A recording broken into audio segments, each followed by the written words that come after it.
I've had a lot of people ask me about how I capture my audio when I'm riding my motorcycle. And I don't mean audio like this inside my helmet, I mean the sound of the bike. If you're a returning viewer, you may know that my vlogs frequently feature little sequences of just raw onboard riding footage. You know, nothing but just my point of view and the sounds of the motorcycle. And some people have been asking me for an explanation on my microphone setup. I'm just going to give a quick and dirty rundown of my setup today. This guy doesn't give a f. But anyways, I hope you find this helpful.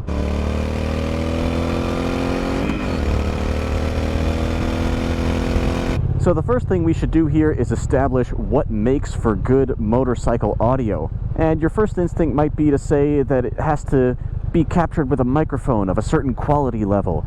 And that's true to some extent, but honestly, even the microphones on our cell phones these days are pretty darn good. No, the one thing that really makes for great motorcycling audio is a lack of wind noise. A riding video where all you can hear is the hissing rush of wind against, say, the GoPro's onboard microphone, rather than the noise of the engine, is not fun to watch.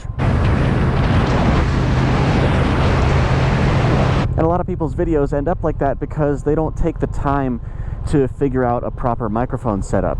So how do you cut out wind noise? Well, there are two steps to that. One is to keep your microphone out of the wind to begin with. The easiest way to do that is to mount it somewhere behind your body so that your body blocks the wind and the microphone just sits in a nice little pocket of calm air behind you. Some people do that by putting their microphone inside of a backpack or even in their pocket. I think a lot of times that ends up with a sound that's pretty muffled. I think it's better to have the microphone exposed to open air but not exposed to wind. That way the sound of the exhaust can easily reach the microphone, but you just don't have as much turbulent air interfering. Now, a little bit of wind is always going to reach your mic, and the way you deal with that is through the use of a dead cat, which is the little fuzzy thing that slips over the tip of a microphone. I'm not going to try to explain the physics behind how that works, but it just does. So now that you know the traits of a good motorcycling audio setup, I'll show you how those factor into my method.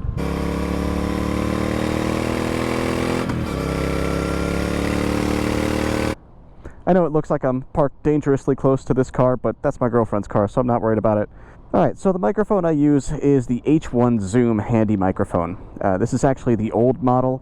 The new one's pretty much the same, it just takes 2 AAAs instead of 1 AA. Mine has served me very well for a number of years. Just because I use this, don't take that to mean that this is the microphone you need in order to get good audio. There's a ton of options out there, some more expensive than this, some cheaper. This was about $100. Some people have even had really good results with their phones if you can figure out the right way to mount it up. The settings I use are low cut on. I'm pretty sure that helps cut out some wind noise. MP3 file format, I just find it easier to work with. And auto level on, meaning that it will automatically set the input sensitivity to prevent itself from clipping.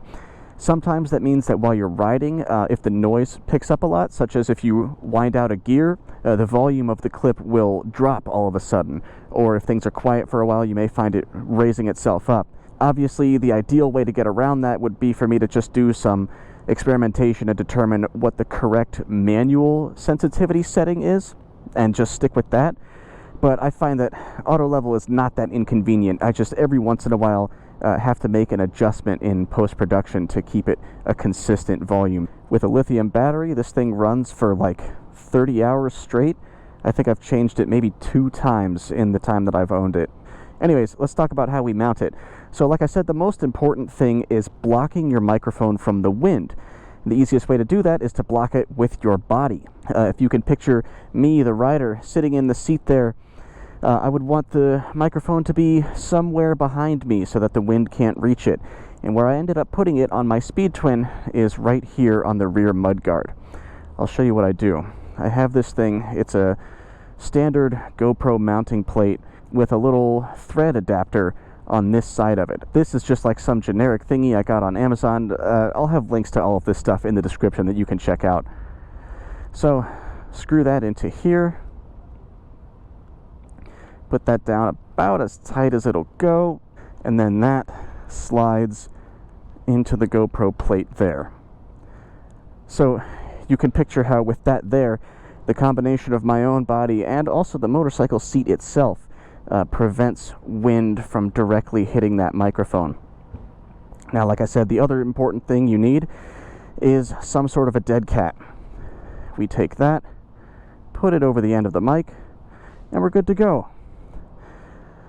Now my motorcycle has a nice little bunny tail. When I'm out riding, I just leave the microphone on standby all the time, and when it's time to record a clip, I just turn around and press that record button with my middle finger, and then I can sync up the two clips in post-production. Usually, if I'm starting the recording before getting on the bike, I can do it with a clap. And if I'm starting the recording after I've already been riding, then I can do it by honking the horn. I suppose I should mention, in case you were confused, this method doesn't feed audio directly from the microphone into the camera. You will have to sync this up to your video file in post-production. Now, obviously, this setup is completely unique to the Triumph Speed Twin. The reason I'm able to do this is because this motorcycle has 3-in-1 brake lights, tail lights, and turn signals that are out here to the side. If it had a central brake light like most motorcycles do, then my microphone would be blocking it, which is not safe and not legal. But I have had luck using a similar setup on some other motorcycles. I'll roll in footage of that now. On my former Speed Twin, I was able to stick this GoPro mount on top of that central brake light.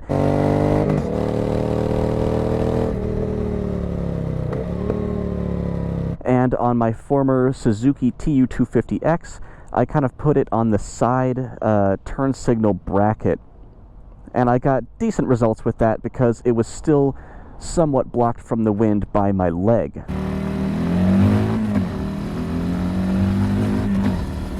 I have tried other methods on other bikes. I've recorded with this inside of a bag or backpack. Did not get good results with that. It was very muffled. And I have recorded with this inside the little storage compartment under the passenger seat of my old Honda CBR 600. And I did get good results with that.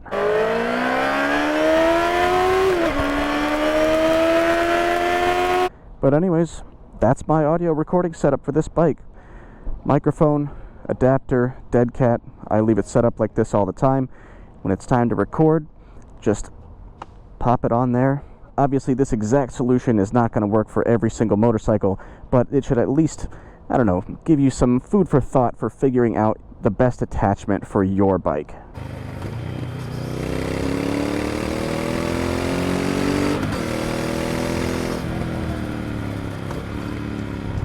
I hope you found that rundown helpful in some way. If you have your own method of recording audio on a motorcycle and have any tips for me, by all means, leave them in the comments. If you have some more detailed questions about my recording method, I'd be happy to answer them in the comments. I'm also planning on doing a rundown of my vlogging setup once I've refined it a little bit. So if that interests you, make sure you subscribe to this channel if you haven't already. Most of my videos are vlogs about just my little adventures that I have on my Triumph Speed Twin, but if you want to see more technical rundowns like this, I would be happy to make more of those as well. In the meantime, ride safe, and I'll see you back here for the next video. Thanks for watching.